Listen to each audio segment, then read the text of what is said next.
आज हम लोग क्षेत्रमिति का जितना भी फॉर्मूला है उस फॉर्मूला को हम लोग सीखेंगे, उस फॉर्मूला को हम लोग पढ़ेंगे कि कौन सा आकृति का क्षेत्रफल निकालने का सूत्र क्या होता है, कौन सा आकृति का आयतन निकालना हो तो फॉर्मूला क्या होता है, कौन सा आकृति का आयतन निकलता है, किसका आयतन नहीं निकलता है, किसका क्षेत्रफल निकालेंगे तो हमें किस ढंग से निकालना है, ये सारा चीज़ हम लोग देखेंगे। तो क्षेत्रमिति में आता है दो प्रकार का आकृति, एक आता है 2D आकृति का, एक आता है 3D आकृति का। तो सबसे पहले हम लोग 2D आकृति का फॉर्मूला के बारे में बात करेंगे, इसके बाद फिर हम लोग 3D आकृति का बात करेंगे। 2D आकृति में हम लोग देखेंगे सबसे पहले त्रिभुज को। सबसे पहले हम लोग एक नंबर में त्रिभुज को देखेंगे। त्रिभुज, त्रिभुज का फॉर्मूला क्या होता है? त्रिभुज का परिमाप निकालना हो, त्रिभुज का क्षेत्रफल निकालना हो तो उसका सूत्र क्या होता है? तो जैसे कि हम लोग एक त्रिभुज बनाते हैं, इस त्रिभुज में इसको आधार कहते हैं और यहाँ से जो हम लोग लंब डाल देते हैं 90 डिग्री, इसको हम लोग ऊंचाई कहते हैं, इसको हम लोग ऊंचाई कहते हैं। एक हो गया आधार और एक हो गया ऊंचाई। इसका जो परिमाप निकालना है तो परिमाप निकालने के लिए इसको ज़्यादा कुछ करना नहीं पड़ता है, इसके तीनों भुजाओं का योग निकाल देते हैं तो परिमाप निकल जाता है।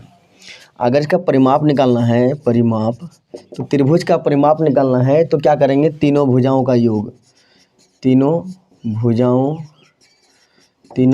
का योग, तीनों भुजाओं को जोड़ दें, आपका परिमाप निकल जाएगा। जो भी भुजा दिया हुआ रहेगा, चाहे 5 सेंटीमीटर हो, 4 सेंटीमीटर, 6 सेंटीमीटर हो, बस सारे भुजाओं को या तीनों भुजाओं को जोड़ देना है, परिमाप निकल जाएगा। क्षेत्रफल निकालना हो, अगर क्षेत्रफल निकालना हो त्रिभुज का तो इसका फॉर्मूला होता है 1/2 गुना आधार गुना ऊंचाई, हाफ बेस इंटू हाइट, इसका फॉर्मूला होता है। त्रिभुज को इंग्लिश से कहता है ट्रायंगल, ट्रायंगल। ये त्रिभुज का है, छोटा सा फॉर्मूला होता है इसका, परिमाप तीनों भुजाओं का योग और क्षेत्रफल जो होता है वो 1/2 गुना आधार गुना ऊंचाई। त्रिभुज का क्षेत्रफल निकालने के लिए कहीं और भी फार्मूला यूज होता है, जैसे कि हेरोन का फार्मूला में होता है इसका यूज, जैसे कि तीनों भुजाओं को दिया हुआ रहता है किसी त्रिभुज में और तीनों भुजा दिया हुआ रहेगा, ऊंचाई दिया हुआ नहीं रहेगा, तो हम लोग हीरो के फार्मूला से यानी हेरोन के फार्मूला से हम लोग उस का क्षेत्रफल निकाल सकते हैं। कभी कभी तीनों शीर्ष का कोऑर्डिनेट दिया हुआ रहता है, तीनों शीर्ष का निर्देशांक दिया हुआ रहता है, तो वो भी हमारा फार्मूला है, उससे भी हम निकाल सकते हैं। लेकिन फ़िलहाल अभी हम लोग बेसिक में आते हैं, हम लोग परिमाप निकालेंगे तीनों भुजाओं का योग और क्षेत्रफल निकालेंगे 1/2 गुना आधार गुना ऊंचाई। इसके बाद 2 नंबर में होता है आपका आयत। आयत का निकालेंगे, आयत को इंग्लिश से कहते हैं रेक्टेंगल, रेक्टेंगल। आयत जो होता है वह इस प्रकार का आकृति होता है जिसमें प्रत्येक कोण 90 डिग्री होता है और आमने सामने का जो भुजा होता है वो बराबर होता है। अब इसमें जो होता है एक लंबाई होता है और एक चौड़ाई होता है। ये आपका लंबाई हो गया, ये आपका चौड़ाई हो गया। लंबाई को L कहते हैं, चौड़ाई को B कहते हैं। अब इसका आपको परिमाप निकालना हो तो परिमाप बराबर, तो परिमाप निकालना हो तो आयत का परिमाप बराबर 2 इंटू लंबाई जोड़ चौड़ाई, इस तरह से हम इसको लिखते हैं। इसको 2 इंटू L+B भी लिख सकते हैं। क्षेत्रफल निकालना है, इसका क्षेत्रफल निकालते हैं तो लंबाई गुना चौड़ाई, लंबाई गुना चौड़ाई लिखते हैं, L गुना B। और इसका कभी कभी विकर्ण निकालते हैं हम लोग, कभी कभी इसका विकर्ण निकालते हैं, ये वाला विकर्ण निकालते चाहिए वाला। तो विकर्ण जब निकालेंगे तो इसका फॉर्मूला होगा √अंडर लंबाई का स्क्वायर जोड़ चौड़ाई का स्क्वायर। इस फॉर्मूला से आप इसका विकर्ण भी निकाल सकते हैं। तो ये हो गया आयत का। वर्ग, अभी जो चल रहा है ये 2D आकृति का हम लोग बना रहे हैं, 2D आकृति का। तीसरा होता है वर्ग, वर्ग को इंग्लिश से बोलते हैं स्क्वायर, स्क्वायर। वर्ग जो बनता है इसका लंबाई चौड़ाई सब बराबर होता है, चारों भुजा बराबर होता है। वर्ग जो होता है वो एक ऐसा चतुर्भुज होता है जिसका चारों भुजा बराबर हो और प्रत्येक कोण जो होता है वो 90 डिग्री का हो, प्रत्येक कोण 90 डिग्री का होता है और ये चारों भुजा बराबर होता है। अब देखिए जैसे ये अगर भुजा है तो सारा भुजा बराबर होता है, तो इसमें जब परिमाप निकालते हैं हम लोग तो परिमाप होता है 4 गुना भुजा। वर्ग का परिमाप बराबर 4 गुना भुजा। इसका जब क्षेत्रफल निकालते हैं तो क्षेत्रफल होता है भुजा गुना भुजा, भुजा गुना भुजा कहिए या फिर भुजा का स्क्वायर, जो कहना भुजा गुना भुजा या भुजा का स्क्वायर, ये वर्ग का क्षेत्रफल है। इसका जब विकर्ण निकालना हो, कहीं कहीं विकर्ण निकालने के लिए कहा जाता है, तो विकर्ण निकालना हो तो आप इसको आसानी से विकर्ण निकाल सकते हैं।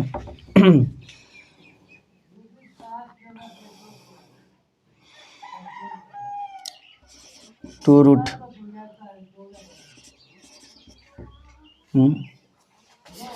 जैसे ये जो हम लोग निकाले हैं ये इसी तरीक़ा से हम निकाल सकते हैं, लेकिन हमारा क्या होगा थोड़ा सा अंतर हो जाएगा, इसको हम लोग सॉल्व हो जाएगा।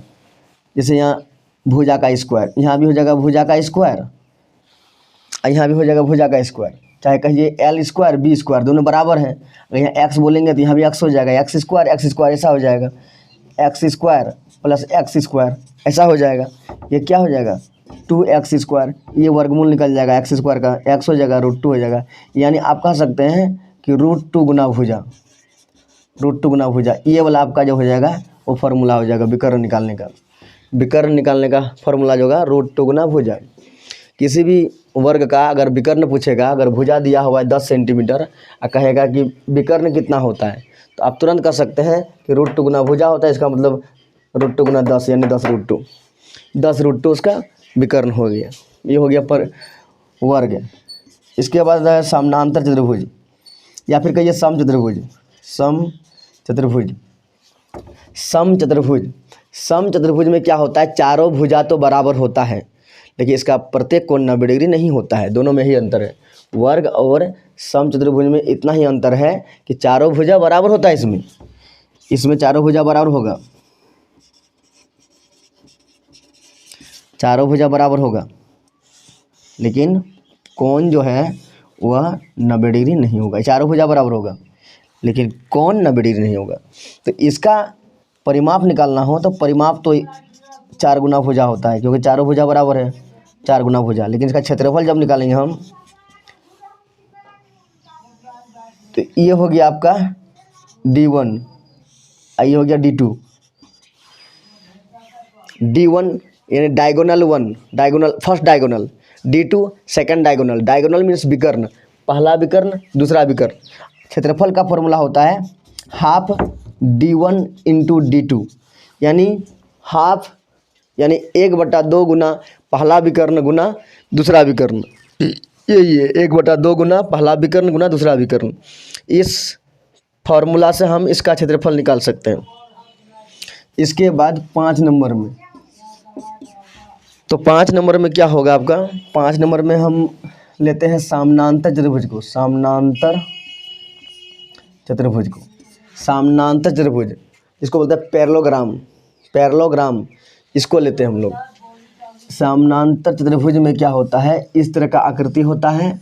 इसमें क्या होता है आमने सामने का भुजा बराबर होता है और इसमें आमने सामने का जो भुजा होता है वह समानांतर भी होता है। अब ऐसे आकृति का हम लोगों को क्षेत्रफल या परिमाप निकालना हो तो परिमाप तो इसका कम में निकालने बोलता है। परिमाप में क्या होता है 2 इंटू जो इसका होता है आयत का होता है 2 इंटू लंबाई चौड़ाई, उसी प्रकार 2 इंटू ये लंबाई हो गया, इसका थोड़ा जो भी चौड़ाई है ये हो जाएगा। इसका मुख्य है क्षेत्रफल। क्षेत्रफल निकालना हो यहाँ से लंब डाल दें, दोनों समानांतर भुजाओं के बीच का जो दूरी है उसको ले लें। ये हो गया आपका ऊंचाई, ये हो गया आपका ऊंचाई, ये हो गया आपका आधार। तो यह आधार हो गया, तो इसका हो जाएगा आधार गुना ऊंचाई, आधार गुना ऊंचाई। तो आधार गुना ऊंचाई से आप समानांतर चतुर्भुज का क्षेत्रफल निकाल सकते हैं आराम से। इसके बाद आगे हम बढ़ेंगे तो है वृत्त ले लेते हैं, वृत्त, वृत्त वृत्त, वृत्त को हम लोग इससे सर्कल कहते हैं, सर्कल सर्कल। और यहाँ पर हम लोग एक सर्कल बनाएंगे। इस सर्कल में देखिए ये क्या है, ये आपका है रेडियस, यानी ये हो गया आपका त्रिज्या। जब डायमीटर दिया हुआ रहेगा तो उसको हाफ करके हम रेडियस निकाल लेंगे, त्रिज्या निकाल लेंगे। और त्रिज्या, जब त्रिज्या निकालना हो तो डायमीटर को हम 2 से डिवाइड कर देते हैं। ये फाइंड आउट करने के बाद आर जो है निकालने के बाद जब इसका परिधि निकालते हैं हम लोग, परिधि परिमाप को ही यहाँ परिधि कहा जाता है। परिधि तो सूत्र होता है 2 पाई आर।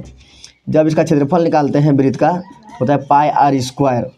ये हो गया परिधि का, वृत्त का परिधि और क्षेत्रफल का फॉर्मूला। वृत्त का परिधि और क्षेत्रफल का ये फॉर्मूला है। इसके बाद हम लोग आगे आ जाते हैं अर्धवृत्त।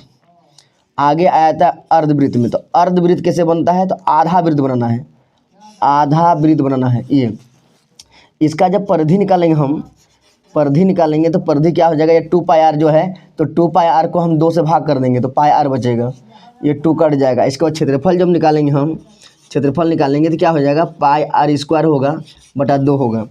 इसके बाद एक चीज़ होता है परिमाप, कभी कभी परिमाप पूछ देता है इसका, अर्धवृत्त का परिमाप। तो परिमाप में क्या होता है, चारों तरफ का योग होता है। यहाँ पर चारों तरफ तो है नहीं, इसको मिलाना होता है। जब इसको मिला देंगे तो आर यहाँ हो जाएगा, एक आर यहाँ हो जाएगा, यानी पाई आर जो होगा, परिधि हो गया यहाँ से यहाँ तक, परिधि हो गया यहाँ से यहाँ तक, परिधि और फिर देखिए 2 गो आर बढ़ गया, यानी परिधि हो गया पाई आर। और फिर उसमें 2 आर आपको प्लस करना पड़ेगा, 2 आर प्लस कीजिए या फिर सिर्फ डी प्लस कीजिए, हो जाएगा। 2 आर के जगह में हम डी भी लिख सकते हैं। ये हो गया अर्धवृत्त का परिधि, क्षेत्रफल और परिमाप। ये हो गया आपका 2D आकृति का। अब हम लोग बात करते हैं 3D आकृति का। 3D आकृति का बात करेंगे। 2D आकृति तो हो गया। ये सारा फॉर्मूला अच्छी तरह से माइंड में रखना है, ताकि हम किसी भी प्रकार का सवाल आएगा हमारे बीच में, हम इन फॉर्मूला का प्रयोग करते हुए उसको हम आसानी से हल कर सकते हैं। किसी प्रकार का दिक्कत नहीं होना चाहिए। अब हम लोग देखेंगे 3D आकृति का